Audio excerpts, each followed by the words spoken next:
And then final game of the day that's going to have any relevance. I'm sorry, Pac-12 After Dark. Believe it or not, as the season goes on, you become less and less relevant, especially when Pac-12 teams are eliminated from playoff contention. The only ones still sitting are Oregon and Washington. But we got number 14 LSU, who's 6-2. Traveling number 8 Alabama, who's 7-1. Alabama favored by 3 points on CBS. Jaden Daniels for the Tigers has gone 163 at 223, thrown for 2,573 yards, 25 touchdowns, 3 interceptions. Logan Diggs on the ground has had 105 carries for 611 yards and 6 touchdowns, and Malik Neighbors had 56 catches for 981 yards and 9 touchdowns. Jalen Milroe for the Tide has gone 99 of 153, thrown for 1,617 yards, 13 touchdowns to 5 interceptions.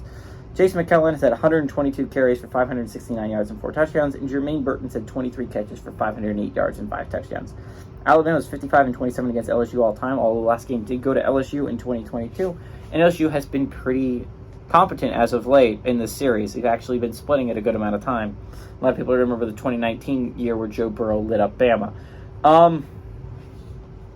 This game has the possibility of being really interesting, and it's going to have huge implications to the playoff picture. Again, any game with a one-loss team does, but this game explicitly, because it has the number 1 2-loss team in the nation playing as well in LSU.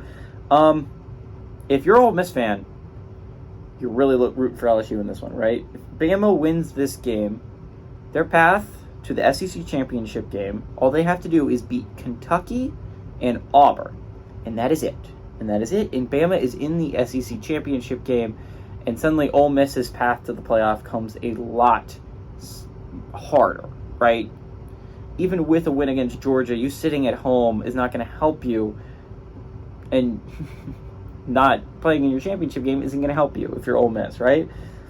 Bama controls their own path, and as paths go, it's not the hardest. If you can make it past LSU, Kentucky and Auburn are not the best teams in the SEC. You just got to beat them.